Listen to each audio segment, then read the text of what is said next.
Well, greetings, amazing students, and welcome back to another week here at CBU Lifespan Development. Thanks for joining me for this lecture. I'm excited to bring this week's content to you.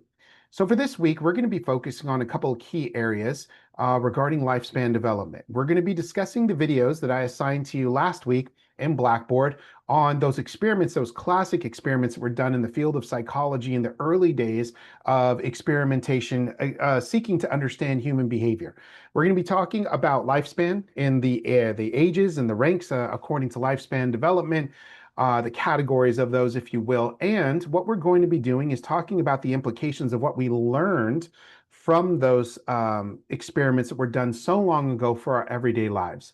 Finally, what we're going to do is enter into a conversation on nature versus nurture so that we can understand that concept a little bit better. And that will sort of be a primer for some additional content and videos I'll be assigning you this weekend related to nature versus nurture. All right, so without further ado, I'm going to go ahead and dive into our content for today. We'll get started. So some of you may be saying, Dr. Mako, you gave us these sort of wacky summaries of experiments, right? We talked about Pavlov's dogs, and we talked about the Milgram obedience study, and we talked about the Stanford prison experiment.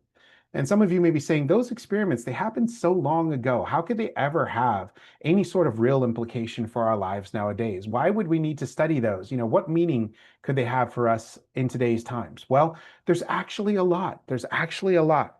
And so Pavlov, let's talk about that first experiment for a second. So I showed you that video, you checked out Pavlov's dogs, and we learned from this experiment a couple of things, right? A couple of critical things regarding Pavlov, right? There was a breakthrough that Pavlov discovered in this notion. What he noticed is that when a stimulus was introduced into the environment of the dogs in this case, right? And if that stimulus was continuously followed by an event, a similar event, same event over and over. In this case, the bell rings, right? And the dog receives food. Well, of course, when the dogs didn't understand why the bell was ringing, right? Their first reaction to it was, well, there's a bell ringing. Oh, and look, there's food. This is nice. But the more and more Pavlov started to conduct that experiment, that every time he rang the bell, he noticed that the dogs maybe began to perk up. Their tails began to wag. They began to salivate. They began to get excited and jump up and down. And that was because they started to expect food to follow. It seems like a relatively, docile taking from this experiment. What sort of a big deal is that? Why would that really matter? Well, the reason for that is because what Pavlov learned is that these dogs have the ability to anticipate the response from the stimuli that was introduced. He also discovered that this same phenomena happens in human behavior. That when an external stimuli is exposed to us and a consistent response follows as a result of that, we too begin to anticipate the response and our behaviors change as a result of that stimuli when introduced. All right. What we discovered in this experiment was the ability to learn and anticipate. That human beings, when we are exposed to something in our environment, and we have a strong response to it, and it happens enough times, our behavior automatically adjusts to respond to that stimuli. So now you may be saying to yourself, well, that's great insights there, right? But ultimately, what does it have to do with my everyday life?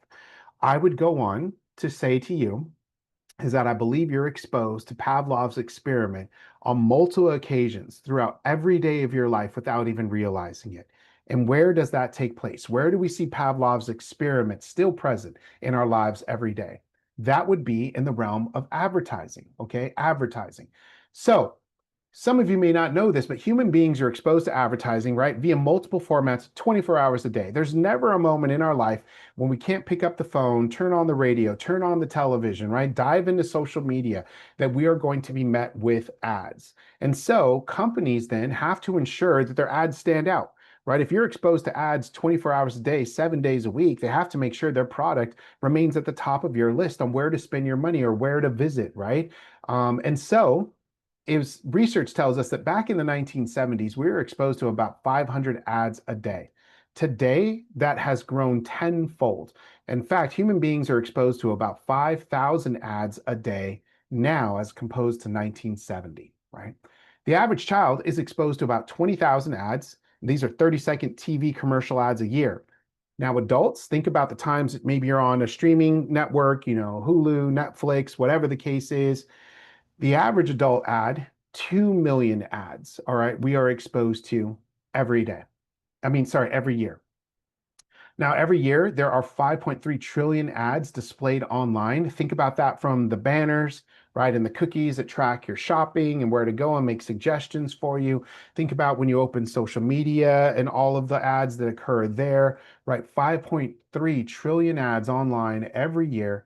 And about 31% of advertising campaigns that performed well targeted human emotion. This is important for us to see. So the bulk of our effective advertising lies in targeting human emotion. 16% of that focused on rational content. And why is that? We tend to remember stimuli from our environment, right? Ads that are introduced in which we have a strong emotional reaction to. Human beings gravitate towards that reaction, just like we were talking about relationships and the interconnectedness of ourselves, right, in the last lecture. The most common themes that advertisers targeted was the emotions of pride, love, achievement, men's empathy, loneliness, friendship, and memories. Think about that, right? And so it's intentional when you are exposed to ads every day, the types of ads you are also exposed to.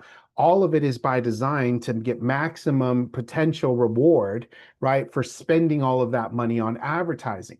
What they're hoping for is that your favorite company will introduce an ad, right, a stimuli into your environment. You'll see that ad and you start to anticipate a response, right, related to that product. Ideally, the companies want you to have a positive response, an emotional one, and one that drives you to consume their product, whatever that may be, okay? And so psychologists tell us that memories actually change each time they're recalled. They change a little bit, and the original story is altered just a little bit, and that eventually can become a new reality. Why is that important? That's why ads are important to keep in front of you all the time, so the messaging stays consistent with their product, okay? Now, what I'd like to do is, in order to demonstrate this Pavlovian response with you, what I actually want to do is play a couple of ads for you. I'm going to play an old school ad from In-N-Out from 1987, and I'm going to play another older ad from McDonald's. And what I'm going to actually ask you to do is, I'd like you to watch the ad, listen to the music, look at everything that's involved on your screen. And I'd like you to see where the Pavlovian response still reigns true today. What is this ad for In-N-Out and then for McDonald's trying to message to you as the consumer, all right? So let me bring up the first ad. Let's look at this ad now, understanding more about Pavlov and his experiment, and let's see, what are we trying to communicate? What is In-N-Out trying to communicate to you in this ad from 1987? All right, you ready? Everything fresh, nothing frozen, that's no lie. That's what goes in it, in and out. That's what it's all about. In and out, in and out. That's what a hamburger's all about. All right, let's pause there for a second. Now, I'd like you to consider, you saw that ad from In-N-Out, right? And I'd like you to consider, what was In-N-Out trying to message to you in this ad? Did you notice a couple of things? They focused in on the ingredients, right? And the first lines of the song was everything's fresh, right? That's no lie. And so what In-N-Out is advertising to you is their ingredients are fresh. And if you notice, all of the cheeseburger, right, as it was assembled, was being assembled stage after stage by a person. Did you see that it was being made fresh to order, fresh to you with fresh ingredients, right? And so the whole point of In-N-Out's campaign, this Pavlovian response, was when they had the jingle, everyone would recognize back in the day that jingle of In-N-Out. The second thing is they want to advertise that you're getting fresh burgers made to order. That's their niche, right? Always fresh ingredients. And the third thing is, right, that's what the hamburger is all about. The hamburger is about freshness. Anything else, right, is not In-N-Out. Anything else is subpar. And so you see that the Pavlovian response, once you hear the jingle, right, they call that a jingle in advertising, And once you have the image, right, of In-N-Out, or that thought in your mind, what you're craving is that freshness that only is what they're trying to advertise to you In-N-Out can deliver. All right. So that's the first one. Let's take a look at the second advertisement. And this is coming to us from McDonald's. Now, as you know, In-N-Out, McDonald's both sell huge, but they both have a different niche in the market. They're both looking to advertise to you in a different way. So let's take a look at McDonald's and let's see what they're advertising for their product now. Okay, let's take a look at this one.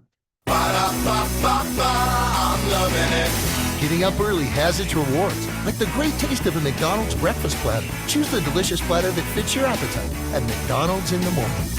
I'm loving it. All right, interesting, huh? So McDonald's is taking a different take. If you notice, we often associate McDonald's with the cheeseburger, right? Or with lunch. If you notice, McDonald's was advertising different this time. They're saying, hey, don't think of us only for lunch or for dinner. We do more than that. We do breakfast. Now, what's interesting is you had a sequence of images here that didn't follow necessarily one particular logic, right? You had people up and they're at a yard sale and they're playing drums on the front lawn of someone's house. And then all of a sudden, breakfast enters the queue and you have pancakes with syrup dripping all over them and hot coffee and all of these other things. McDonald's was advertising differently. If you notice, they're advertising a good time. So McDonald's is saying, look, whether or not you're doing whatever in the morning, but you're up early, if you're having a good time or if you want to have a good time, think McDonald's. Think McDonald's. You're loving your Saturday morning. Guess what? You'll love it more with an exciting breakfast from McDonald's, right? And so McDonald's is appealing to the emotion, right, of I'm loving it. I'm having a good time. This is great, right? McDonald's will make it better. Whereas In-N-Out was advertising to you freshness, handmade. This burger is made just for you, right? And we're exceptional at what we do. Both of those generate a Pavlovian response, right? We respond to that differently, but we remember the sights and sounds and the jingles associated with those ads. Pavlovian response present even in today's society, all right? And those are just a couple of examples for you. Let's move on to some of the other experiments and why they're still relevant by today's standards. So we talked about the Stanford Prison experiment, right? And in this experiment, really, right, interesting occurrence that took place. You had participants in a research study that signed up to take part of the same study, and some of them were assigned as guards, right, in a prison, in this fake prison that was built, and some of them were assigned as prisoners. And what we saw was as time went on in this experiment, those that were assigned to the role of guards and those who were assigned to the role of prisoners assumed those roles, right? They became those roles. They started to oppress, right? And started to exert power over the prisoners. The prisoners started to rebel and things got so messy with the experiment that soon the ones that played the prisoners started to rebel and demand their freedom. But the interesting component to this is that the Stanford Prison experiment was a voluntary experiment. No one had to follow that experiment or stay involved in it. They could have left at any time or backed out and said, I don't want to be a part of this. But we continued with the experiment, right? What we learned from that is that, in essence, this herd effect, that human beings, when we're placed into a group situation, and we identify someone as taking the lead, the group will usually follow the lead of that individual, good or bad, right? And as a result of that, we can see where the power is distributed, sometimes inequitably. And this is where we see things like privilege, oppression, right? The oppressed take place as a result of this displacement of power. We saw this focus on maintaining law and order, right? That there was power being exerted upon a group of people, and these group of people were trying to rebel against that power. And we see this over and over existing in our society today. And then we saw a rebellion. What was that rebellion about? Well, some behavioral scientists believe that that rebellion was representing the presence of hope, that even in the midst of dire situations, great harm, great trauma, that the human condition still leans towards a place of hope. I like to refer this picture because I think about it often when we talk about the Stanford Prison experiment. This picture was painted by a survivor of the death camps during the Jewish Holocaust in World War II. You can see here's a picture of the barracks of the death camp right here, the barbed wire fence that appeared, right, with some mountains off in the distance. And you notice here that there's a butterfly present right on this barbed wire. When the US troops went in to liberate the death camps and free the prisoners that were still alive, barely, right, in the Holocaust, they were going through the barracks and they noticed in the barracks of these Holocaust survivors where all of the Jews were sleeping, right, and living in these really desolate quarters, were butterflies carved into the wall, images of butterflies carved into the wall all over. And this was across different death camps, not just one. And we came to understand later that the butterflies represented hope, okay, for the prisoners that were there, that even from all of this death and destruction, there would be hope for a new beginning that came after life. And in the midst, right, of so much pain, hope was still present. The sign of beauty was still present. That's the notion of the Stanford Prison Experiment, right? That you can have power, you can have oppressor and the oppressed, and in the midst of all of this conflict, hope could still have a semblance of identity amongst all of that. Let's move on to the Milgram Obedience Study, right? Really, really challenging situation. You have participants in a study that signed up to ask someone questions, and that other person was sitting on the other side of a room divided by a wall. You could not see the person on the other side, you could only hear them. And then you had a person in a lab coat that was telling you when to ask the next question. And if the person on the other side of that wall got the question wrong, you were told, push the button and that will administer an electric shock, right? And every time they got the answer wrong, you turn up the electric shock to a higher setting, and then you push the button again to shock them with a higher setting. And eventually you keep moving that setting up and up to the point where it can administer a lethal shock to the person on the other side of that wall. And what's really interesting is that the people that were participating in the study, it was voluntary, right? But every time someone on the other side answered wrong, they were told push the button, and they did. And when they were told to increase the voltage, they did, and they pushed the button again. I'd ask you to kind of consider, what do you think you would do in that situation, right? If you were being told by the person in the lab coat, push the button, I'm telling you to do it, increase the voltage, I'm telling you to do it, would you do it, right? And so what we saw from this experiment was really interesting. Only 36% of all participants, right, in this study refused to administer that lethal shock. It got to the point where they knew that if they pushed that button, the person on the other end would die.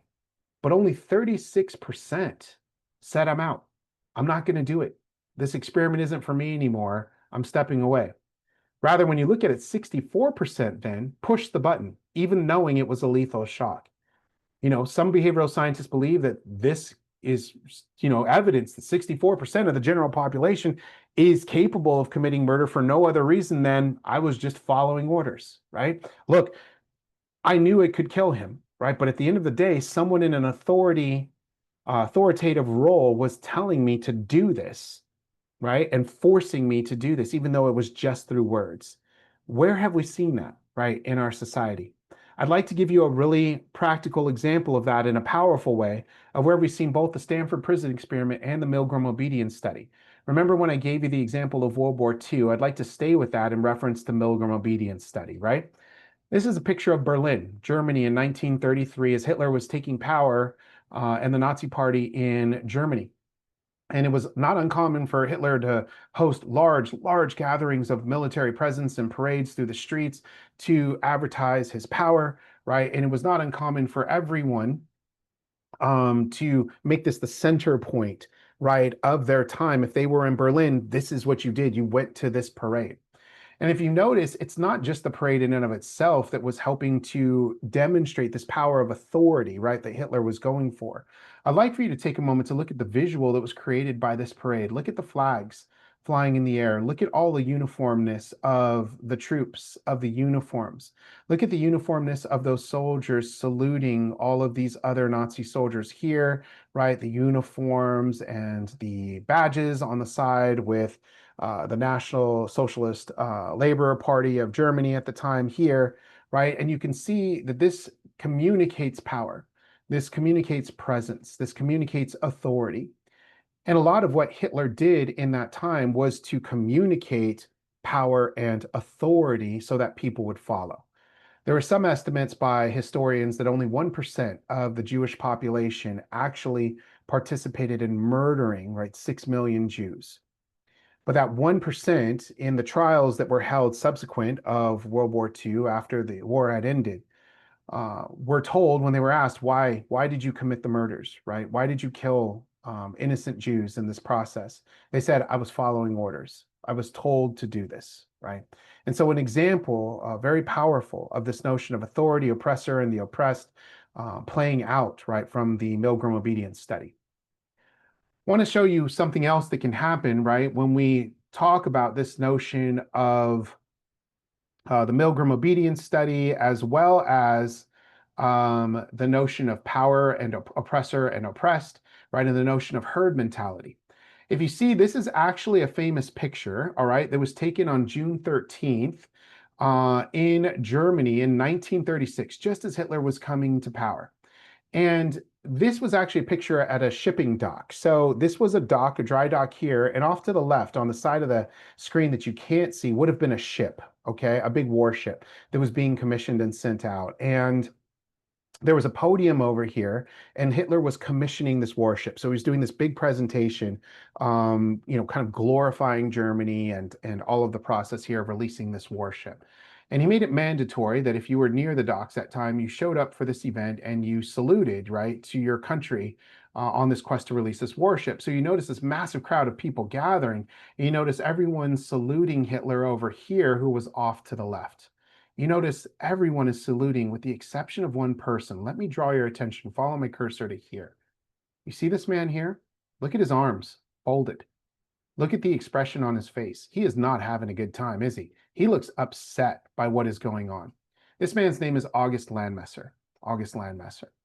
Now, you notice the sea of individuals, the herd mentality, right? Bowing to authority and saying, hey, we're going to follow, right? Because it's a sign of authority. We see the uniforms, we see the warship, we see the authority. You're claiming you're now the leader, right? And we're following suit, except for this man. Why? What's up with August Landmesser in this case?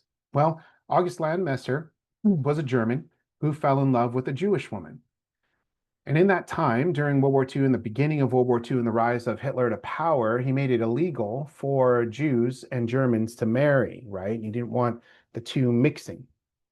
Well, August fell in love with a woman, a Jewish woman. They got married, and as a result, he went to jail. And he maintained a relationship with this woman, even though it was illegal at that time for them to do so.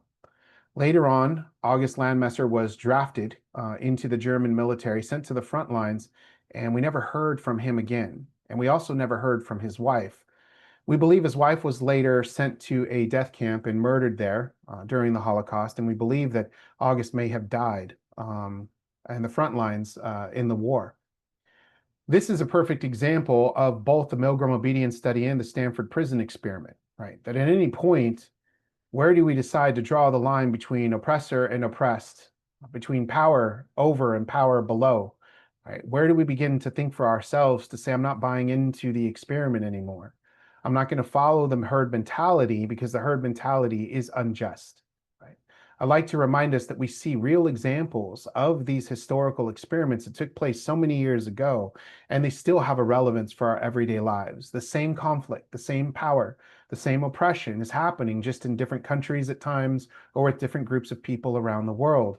But the experiments, the elements that we learn from human behavior stand true, right? And so it's something important for us to keep in mind as we move forward. So let's move on to the notion of lifespan development. What are we going to talk about with lifespan development? Well, when we talk about lifespan, it's very general, right? We're going to really focus on four categories, four areas where we're going to focus on elements of how lifespan changes and evolves, or our viewpoints in lifespan change or evolve with our age. One is we're going to talk about the physical aspect of lifespan development, how our physiology impacts our behavior. How does our physiology change as we get older? Our bodies change, our minds change, right? And so we're going to talk about that. We're going to talk about the cognitive aspect of lifespan development, how our growth, change, and our intellectual abilities, right, impact our behavior. We begin to think more deeply about the world the older we get. We have more lived experience. We've seen more stuff. And as a result, we begin to think about the world differently. We're going to talk about the psychological aspect of that, right? What are the characteristics that make us different from one another and change over time? And so how do we perceive ourselves and the world around us, right? And then interact with others as a result of moving through our lifespan. Finally, we examine our social impact, right? How do we perceive others and how do others perceive us?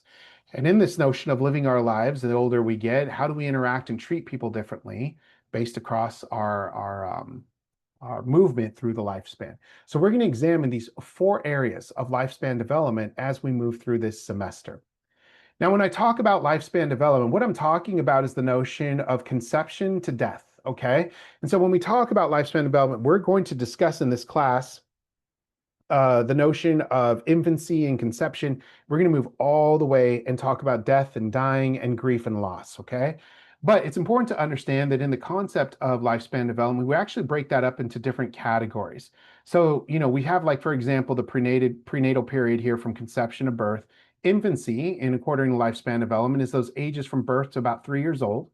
We talk about the preschool period of lifespan, and we talk about 3 to 6. So I'd actually look at this stage right here. The majority of you are probably falling into either late adolescence. It seems odd, right? If you're 19 or 20 years old, you're thinking to yourself, I'm not an adolescent. But according to lifespan development and the categories that we're in, you would be here, all right? And if you're a young adult, let's say you're over the age of 20, right? And you're moving into this stage here, you would be a young adult.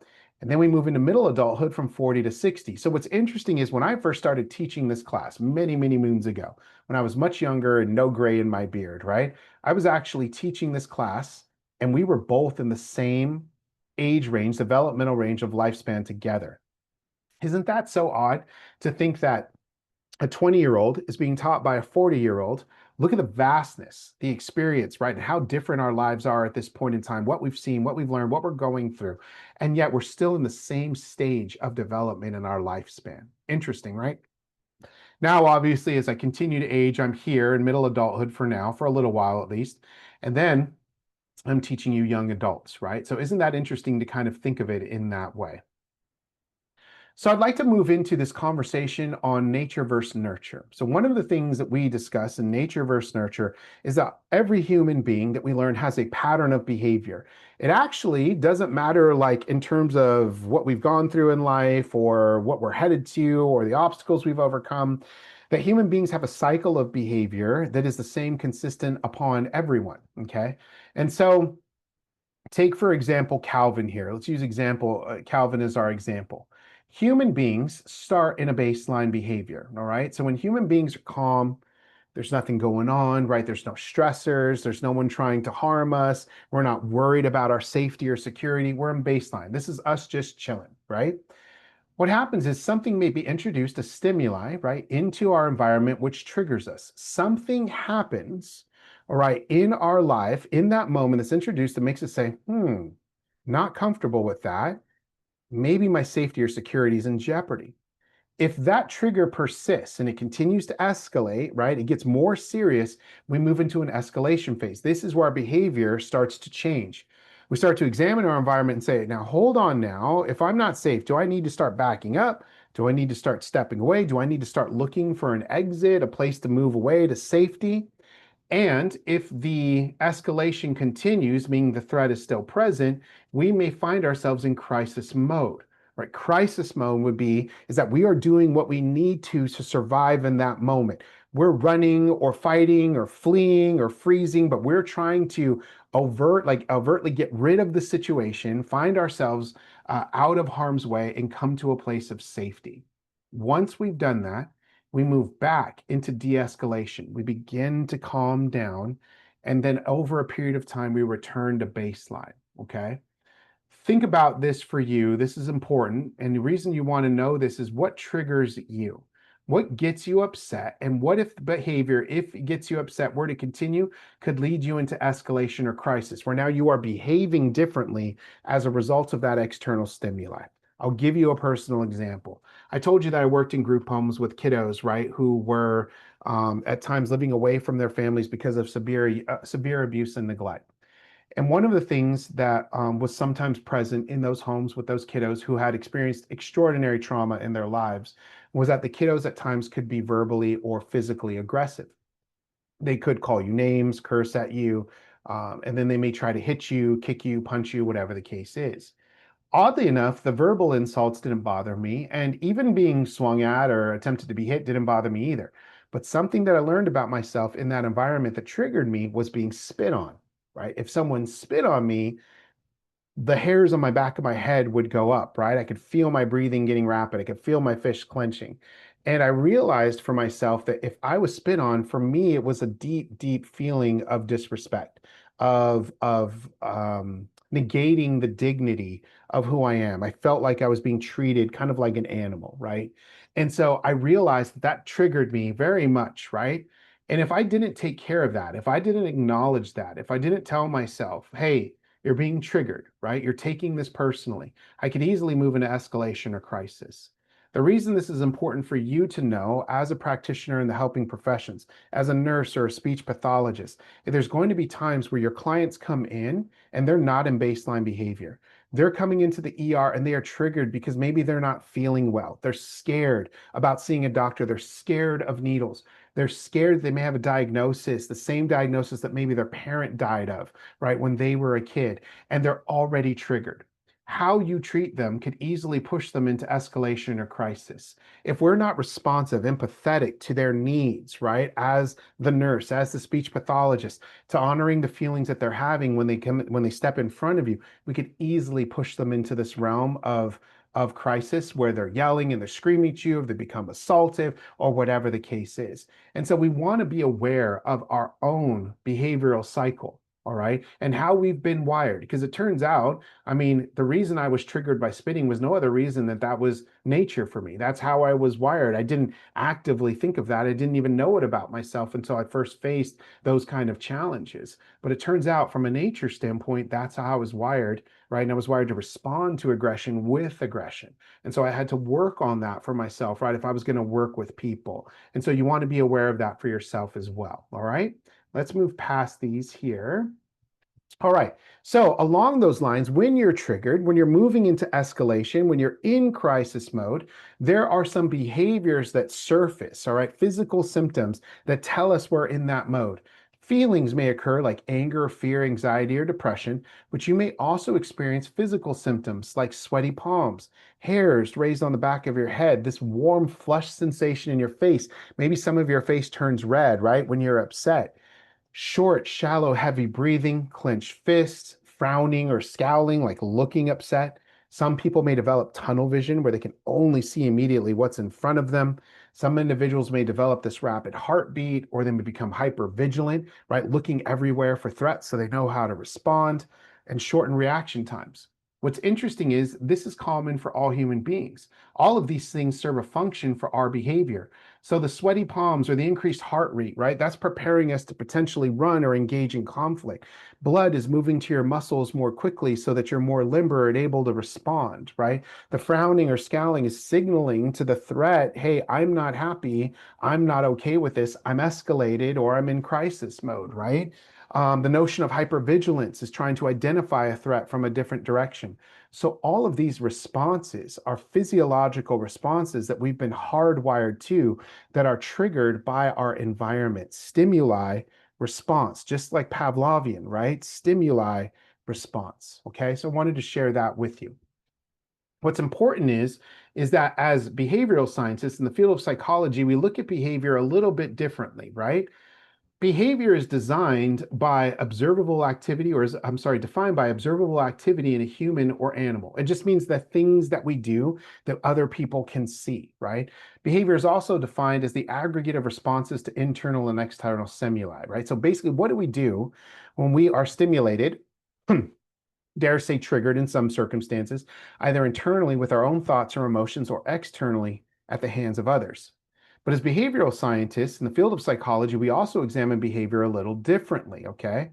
One, we also understand bad behavior. Bad behavior is often the result of an unmet need, okay? So when an individual is behaving badly in a doctor's office or in your office as a speech pathologist, right? One of the things you want to understand is, they're trying to communicate something. Bad behavior is a result of this client needing something, this patient needing something, and we're not able to meet that need. And so they are behaving accordingly. We are seeing the results of that unmet need. The biggest unmet need that I've often seen with children and families who are going through a difficult time is loneliness. For the children and families that I worked with, the gang youth that I worked with, those that were incarcerated, those that were poor, those that were without citizenship, what I often found was the biggest unmet need for them was coming from a place of loneliness, of feeling separated, of not belonging, right, within their environment. The other thing I learned, which was really important from a psychological standpoint, is that all behavior is communicative. Think about it in this sense. What does an infant do when an infant is hungry? They cry, right? What does an infant do when an infant's too hot? They cry. What does an infant do when an infant's too cold? They cry. What does an infant do when it has a fever? They cry, right? And so you think about it is all behavior. The crying is communicating something to the parent.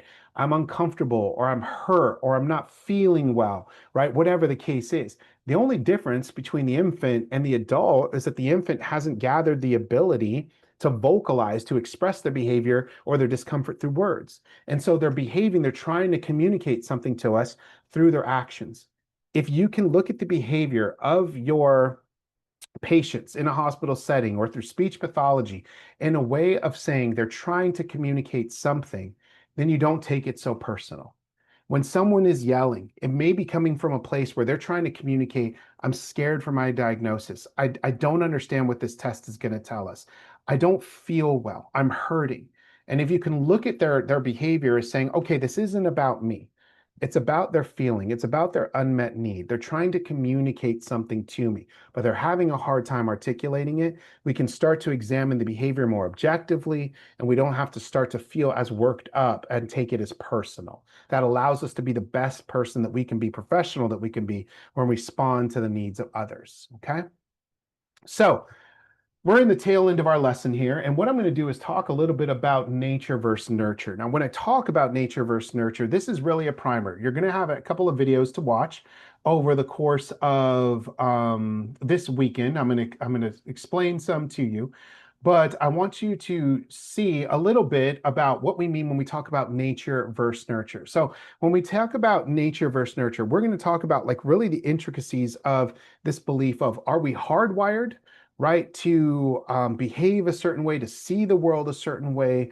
Are we genetically predisposed, right, to certain conditions, or is it nurture? Does our environment play primarily a role in shaping our experiences about the world, shaping our beliefs about the world, and impacting things like our health and well-being? It's a contentious debate that has existed in the years and decades of psychology. So when we think about it, right, we have this notion of some people are genetically predisposed to obesity, right? I'm what would be described as festively plump. I'm a big guy, right?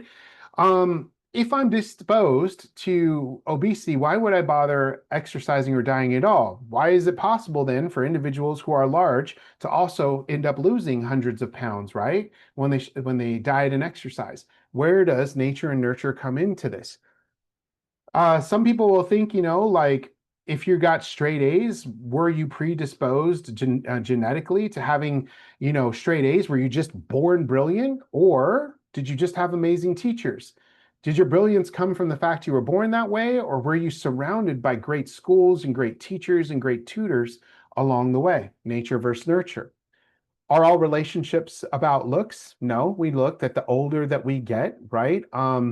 We begin to value, right, more about the person other than their looks. We want to get to know the person beyond their looks. Nature versus nurture, right?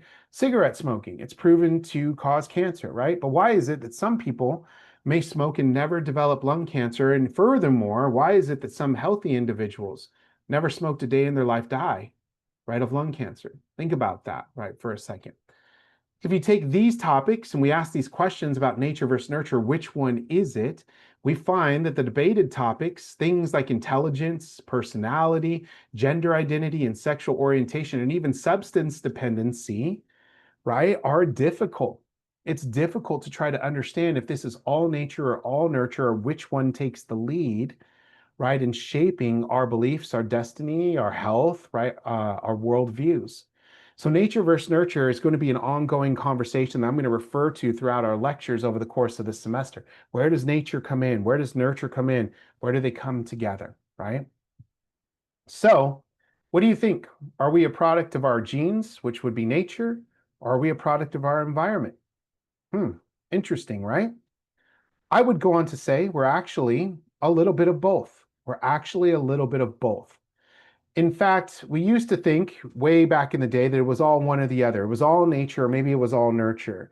But science has led us to start to understand that it's actually a blend of both. And so a new field of discussing nature versus nurture arose in the field of psychology, and that was referred to as epigenetics. Epi just meaning above genetics. And so what we now examine in the field of epigenetics is how nature and nurture interact, come together, merge together in a very complex way to make up and explain our human behavior as it evolves throughout our lifespan, okay? And so over the course of this weekend, you're gonna see more videos on epigenetics. I'm gonna talk more about nature versus nurture, but I wanted just to introduce the notion to you here. We'll talk about that later, okay? All right, finally, the relevance of nature versus nurture in a primer discussion of this is that we want to understand from a healthcare perspective, from that of a future nurse or speech practitioner, that it is a blend of nature and nurture. It's not one or the other. And it's important to recognize that both factors are present in every human being, every patient that you come across, every client that you serve, that nature and nurture are contributing to the experience of that individual. It's why we want to have a discussion of recognizing the dignity of every individual. So our job is to treat the patient, right? And that means the entire patient. That means the genetics they are born with, as well as the experiences that have happened to them throughout their lifespan. So our patients may come to us physically, emotionally, and sometimes spiritually unwell. They are not feeling well, right? But we also recognize that great helping professionals, great nurses, great speech pathologists, they may prescribe medicine, they may determine treatment plans, but they're also providing services. Services that honor the dignity of the individual, because there's some things genetically that we've learned that human beings cannot change, that is born that certain way, and then nurture, right, influences that, pushes that one way or the other. The other important thing to note is we administer hope. We help people understand you are not the sum of your genetics. You're more than that. Yes, your family may have passed of this form of cancer, right, in your family. And yet, right, you may have an opportunity, right, to change, to live your life longer, knowing this history about your family now. You can take steps, right, to guard, right, your health in moving forward so you don't have to have the same fate. So a couple of practical tips to think about for you in working with your future clients, your patients, and your helping profession is one, we aren't only the sum of our genetics or the victim of our circumstances. Once we understand our role better, once we understand the complexity of nature versus nurture, we can begin to become agents, right, of our own lives. Think of a time when you were reduced to a label, right? When someone just saw you and they made this broad generalization about who you are, what you believe, whatever the case is, based on solely on just looking at you. Think about how that made you feel and what did you think? You probably thought to yourself, one, it doesn't feel good, and two, I'm more than what you've labeled me to be, right? Well, our clients, our patients are thinking the exact same thing when we interact with them. So there's some practical steps that we can do to honor the indignity of every human being. One, for example, I'm a type 2 diabetic, right? I have type 2 diabetes. I take medication for it. I exercise. I do my best to try to diet, right? And I would appreciate and recognize that my healthcare practitioner doesn't only see me as a diabetic. They don't say, there's the diabetic Antonio, right? No. Instead, what they say is, that's Antonio, right? Who is also diagnosed with type 2 diabetes. They see me first. They don't see my diagnosis first because I'm not the sum of my diagnosis, right? I am not only a diabetic. I'm also a father, a husband, a professor, a friend, right? All of these things. And so when you're looking at clients, yes, you understand their diagnosis, but you also want to assume that they're not the sum of their diagnosis, right? Children then, they're not autistic. They're children with autism, okay? They're children first. They're people first. And they also have this diagnosis, right? People, right? People then, when we talk to people, we don't use the labels that society uses that does harm or separates us. We don't use all of these labels here to define someone by the sum of one aspect of their identity. We see them as people first, and we honor the dignity that they've been given from God. Also, to remember that these things may change in our lives, right? We're not the sum of who we are with these diagnoses, and we're not going to be the same tomorrow. You will not be the same person when you graduate and walk across that stage a few years from now. You will continue to change, and that's why it's always important that we see people first in all we do.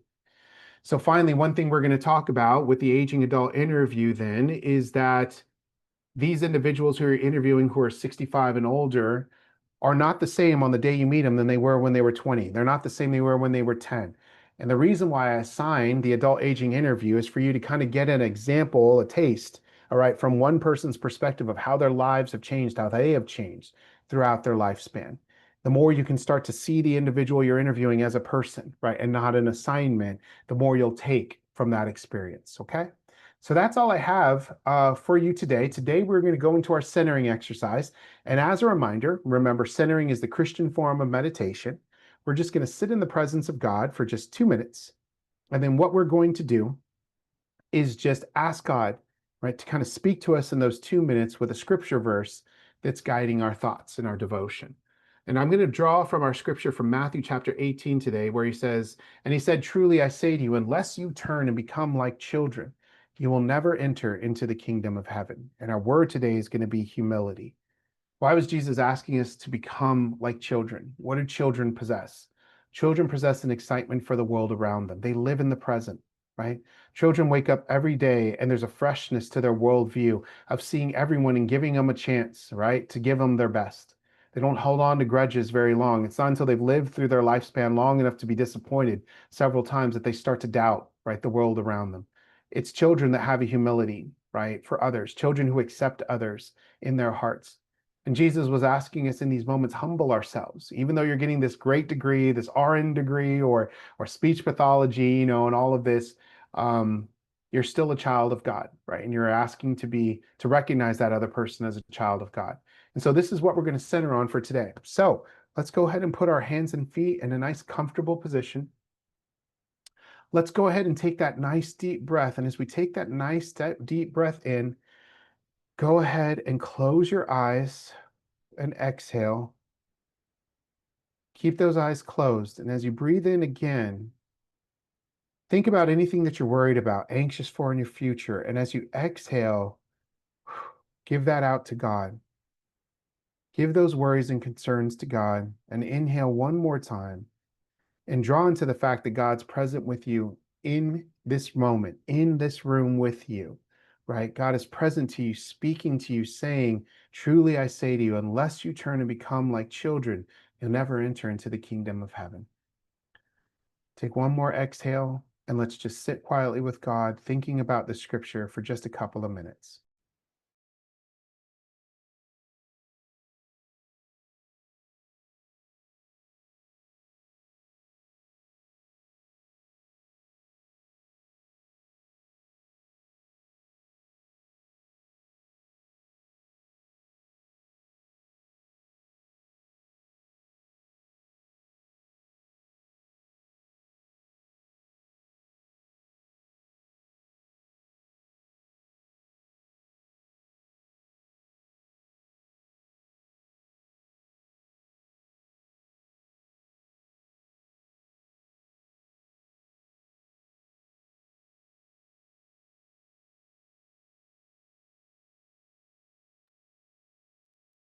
Okay, go ahead and take one more nice deep breath and open your eyes and come on back.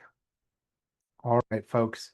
I want to say thank you so much for diving into this week's lecture for lifespan development. I'll bring you more content next week. In the meantime, reach out to me, email me if you need to get a hold of me. I'll be happy to meet with you. Until then, have a great week. Thank you all so much.